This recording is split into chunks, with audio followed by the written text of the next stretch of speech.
Hi, I'm Jenna. I'm an English teacher, and I hope my students never find this video. Hi, I'm Lauren, and I read everything Jenna recommends me. And And we've been reading for 16 years and counting. All right, this is our top 3 books of the past year video. And should we just jump in? yeah, let's just clarify this is the past year being 2021, and it's something we read in 2021, not necessarily something that was published in 2021. In fact, I don't think I know any when any of these books were published. Exactly. I think 2 of mine were published in 2021, but one of them definitely wasn't. Oh, good. All right, so we start with number 3. We both have Mm-hmm. ways to reveal them. So, Yes. Do you one, want to count down? yeah, 3, 2, 1.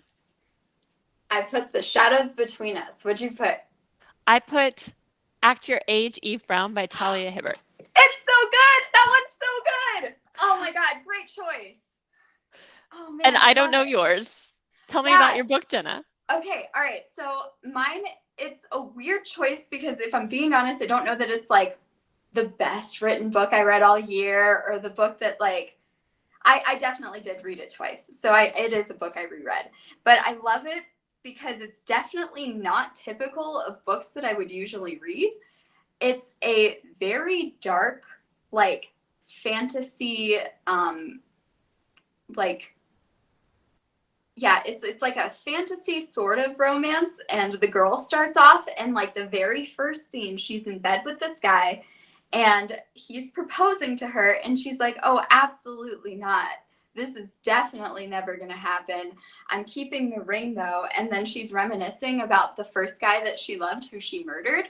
And then she spends the rest of the book like plotting to take over this kingdom, but then she finds herself falling in love with the like king guy who is the like person who was basically her mark. And I really like it because she's a very non-traditional heroine. It really stood out to me over like all the books I thought about this past year that I read. And she's got hobbies. She's really into fashion. She like makes friends, like just very well-rounded, very fun read. Whenever I'm trying to get a kid to read a book in class, I'm like, here, just read the first few pages of this one and let's see what you think. It's a very fun one. Awesome. What about yours?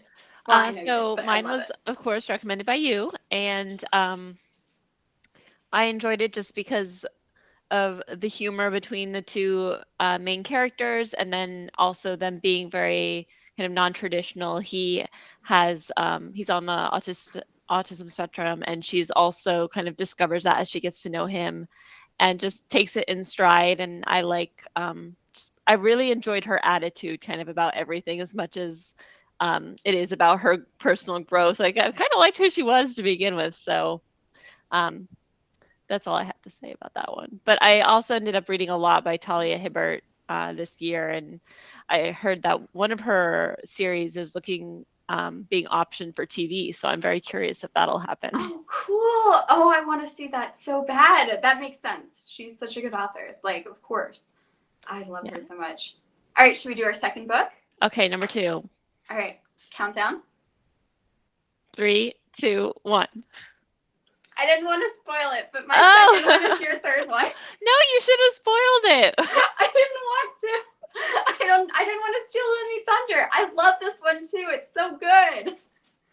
Which one's yours? I'm sorry, I Oh, don't have my sorry. screen on, so I can't Yeah. tell. You Oh, gotta tell I'm me. sorry. The Love Hypothesis by Ali Hazelwood. It's so good. Good choice. Oh, So, that was on my top list too. That one was so good. okay, it's not your number 1 though. No, it's not my number one. Don't Okay. worry. Okay. Yeah. For me, I just loved how self-aware the heroine was about the ridiculousness of the dating situation, and it's one that I reread because I would just like listen to it at my desk, and it would just make me feel happy while I like did my work. And so it was just something that like made me feel very light and happy during the year. So, um, That's been my motto all year. I yeah. absolutely refuse to read anything depressing. I'm not doing it. Also, the love hypothesis, I have to say, I asked Hannah about it because, you know, she's getting her PhD in pharmaceutical science. Hannah's my sister, and she says it's pretty accurate. Plus, it was written by, I believe, an actual scientist who has the same life experience. So it was nice reading a book that dealt with a lot of like science and lab stuff that wasn't totally like off the mark about everything. Yeah. Very cool. No, and each chapter starts with kind of like a scientific um reading of something going on in her life, which I thought was really, found all of those really clever, even though for me it was like trying to harken back to like chemistry in college or biology in high school and like trying to remember what those things meant. Because I'm like, oh, Yeah. I know I studied this, but it's been about 16 years. Yeah, maybe a little bit, maybe a minute. Yeah. It definitely does remind me of some of the psych classes I've taken and Oh, I stuff. bet. I was like, oh yes, this is right on the mark. But yeah, after A.G. Brown, same things that you said. I was like, this is just wonderful. I really love the whole dynamic, and especially how, like you were saying, she starts out really great, but she doesn't know that she's great. You know, she like doesn't have the confidence in herself, and then she also like, I think, becomes more comfortable with like committing to things, which was really cool. I Yeah. enjoyed that. I liked her character growth, and they were so cute together. Yeah. Very good book. All right. Number one. 1, 2, 3. Oh my gosh, really? Yeah, Oh, it's I'm so holding recent. the Demonized series by Annette Marie. That was the one I almost picked. Oh my gosh.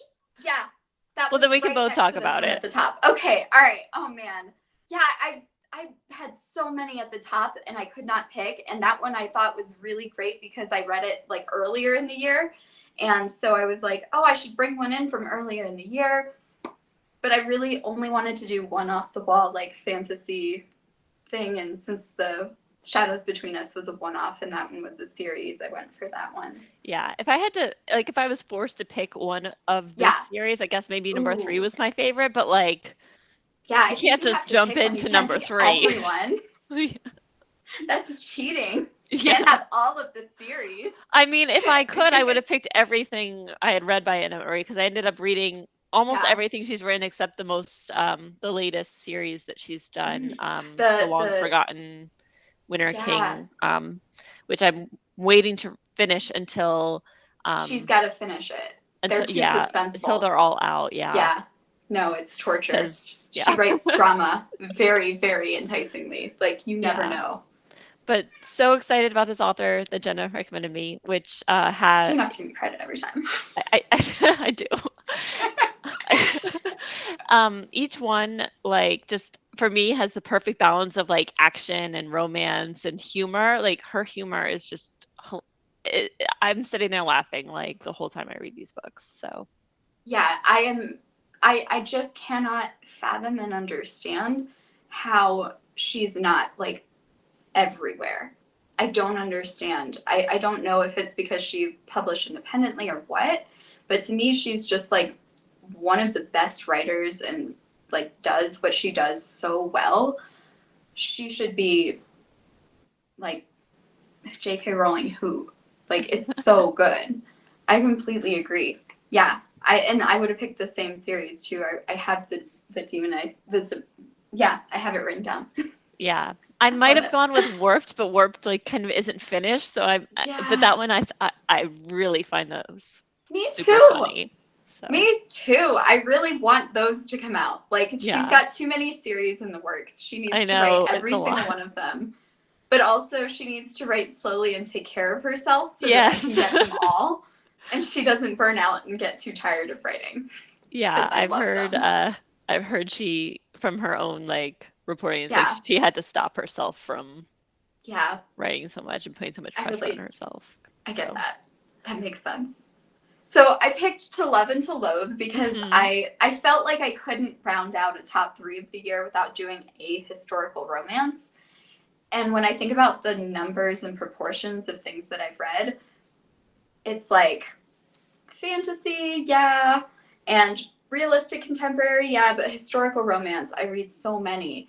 It's so fun and it's so like very calming because I feel like the tropes are very like, oh, someone's going to take care of things for someone. It's going to end up well. But then a lot of times with historical romance, you run into so many, like, either an author decides to be super modern about it in a way that isn't believable in the time, or they try to be, like, really true to the time, and then you get icky situations where the heroines don't have a lot of power. Yeah. So It's a hard balance. yeah, it's tough because I mean I'm here. I love Regency and like Victorian impression.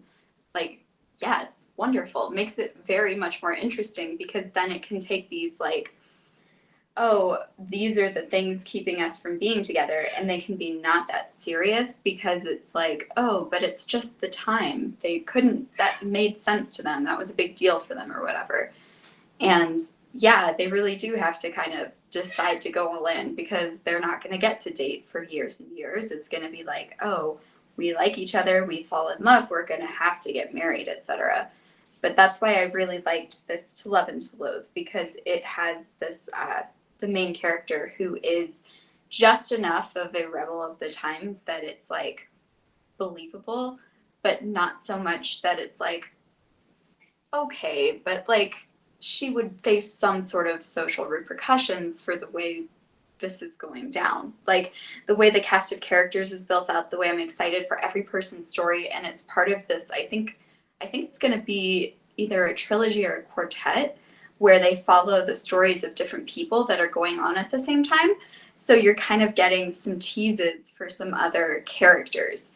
So, and there's also some like interesting LGBTQIA like interactions and stuff with some secondary characters who I'm really hoping that maybe we're going to get a book for. Um, and it just has a lot of really cool and interesting modern, like, things that don't offend modern sensibility while still being true enough to the time that it's not taking me out of the historical context, which I'm very much enjoying. Awesome. So, any honorable mentions that you want to bring up, or I have to. Okay, I have one. okay, I have one. because I know it was really hard for you to Yes. narrow it down. Look, luckily you picked some of my favorites, so I can feel good and rested in that they are being recognized.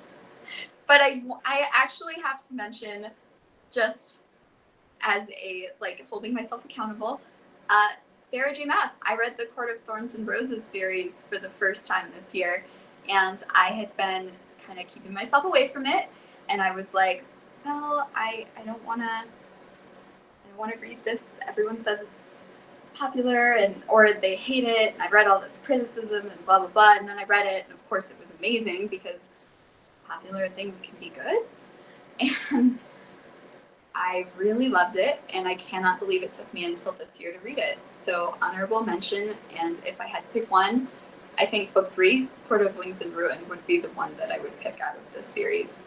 So Sarah J. Maas. Yeah, those might have been in contention, but I actually didn't read them till January. So, Oh, right. yeah. That's okay. Maybe next year. Maybe they'll make it. We'll see. Yeah. Okay, you start. Thanks for checking us out. We're two ladies in a library. Have a great day. We'll see you later.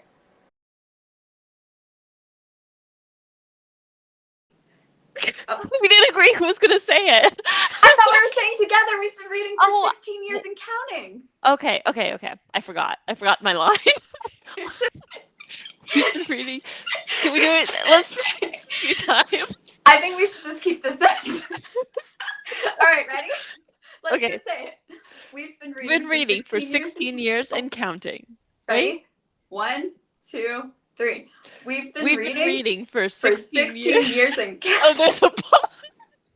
We used to do this on accident.